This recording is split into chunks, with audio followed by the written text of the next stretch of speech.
Conor McGregor is back at it again with Tony Ferguson. Either they really hate each other or they are really building up for a future fight. Conor McGregor doesn't seem to stop with his antics on Twitter. In his latest post, the former two-division UFC champion threatened to release a video of Tony Ferguson's scared wife after El Kakui took a dig at the Irishman. Here's how it all started on Twitter. Conor posted this picture with the caption, "Horse Country."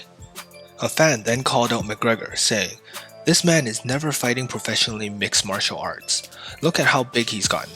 Boxing? Maybe down the line, but he's not getting a cage that big. Absolutely not."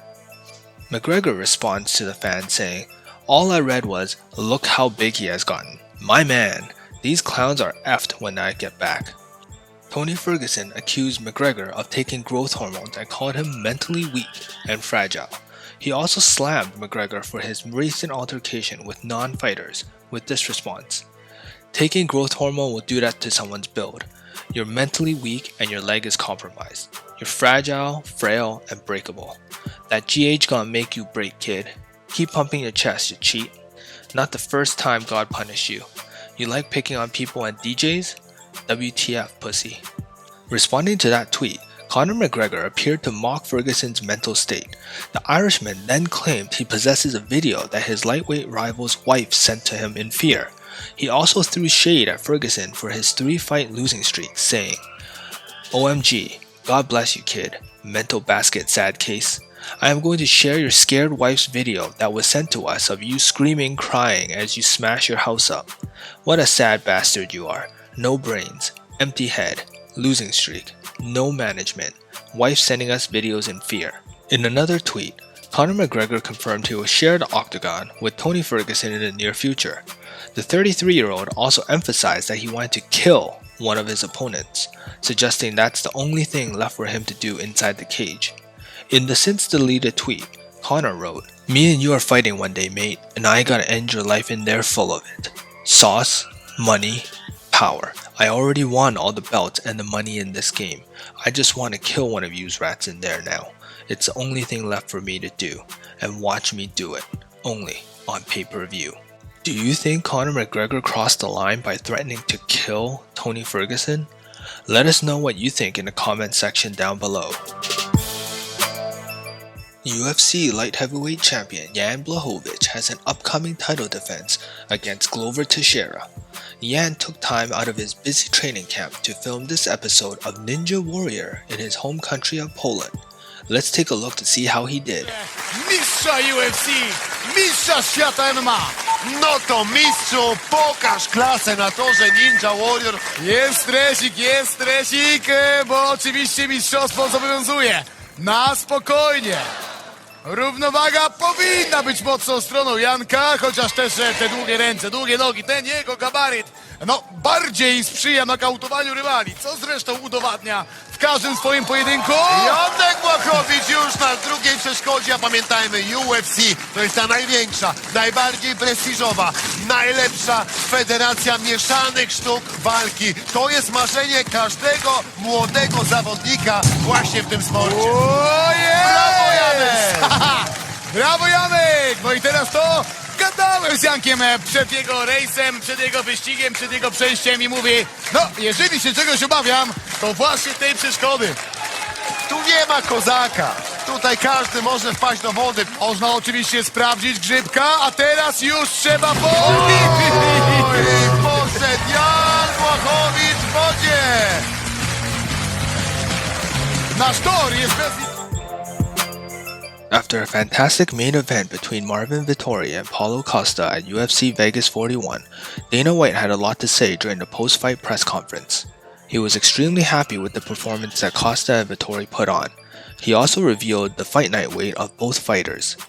Dana then dropped a bombshell at the end of the press conference, confirming Nate Diaz only has one fight left on his contract and it won't be against Tony Ferguson. You know, it's all about the fight. They both fought their ass off. Costa came out and fought. Costa looked better the 5th round than he did the 1st round, so he was definitely in shape. You know, when a guy comes in and he's that heavy, you have to question whether he's in shape or not. You know, he was in shape. Yeah, he actually won the 5th round on the cards. So, do you have any idea what those guys weighed tonight? Do we know what their fight night weights were? Well, yeah, I think Vettori was 208 and Costa was 220. Just finally from me, what do you think about Nate's call-out for Tony Ferguson? Do you like that fight? And what's his contract situation on Nate? Is this his last fight? Yeah, he's got one more fight. We're working on a fight for him. Tony wasn't one of the guys we were working on, but we're working on a fight for Nate now. He's got one fight left. Fedor Emelianenko's return to Russia proved successful on Saturday when he defeated Tim Johnson in the main event of Bellator 269.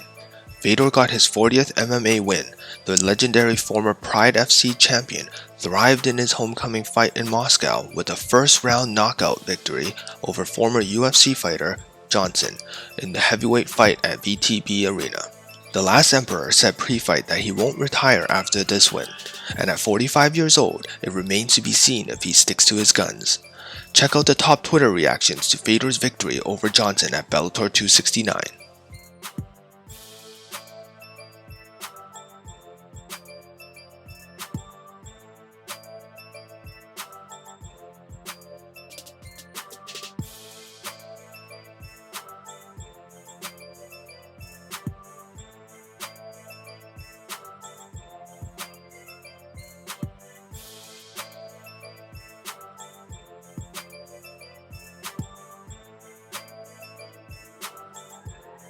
Two monster shots by Fedor, and the GOAT comes home and reigns supreme.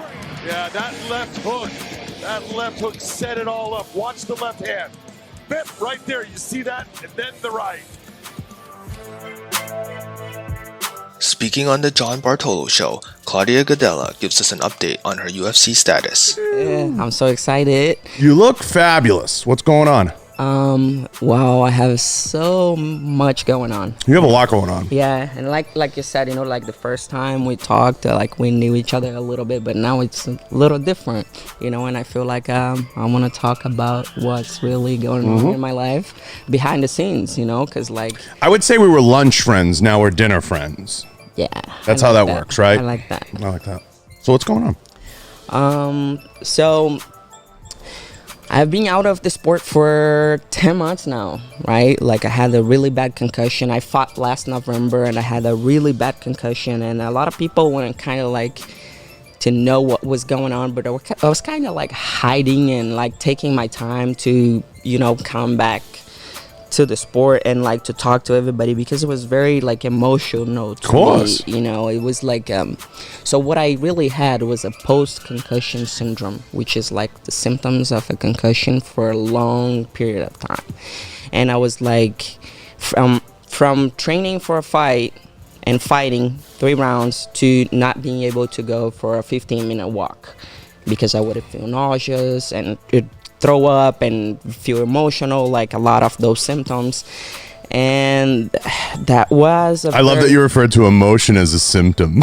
It is for a fighter. No, I definitely get it, but it's you know, you don't want to be, as a fighter, you want to be dialed in, and that stuff creeps in, it gets ugly. But it's funny that you referred to it that way. I gotta remember that. And like I'm like the probably like the strongest person in my family. Like I take care of my parents, and like my sisters look up to me and things like that, you know. Look, so they always calling me and trying to talk to me about things.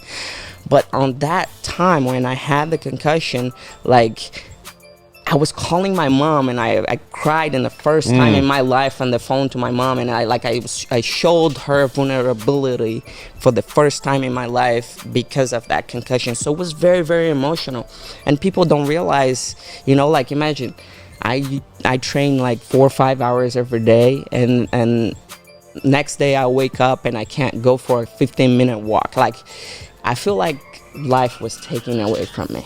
That's why I say it was emotional, because I couldn't do nothing that I liked, you know.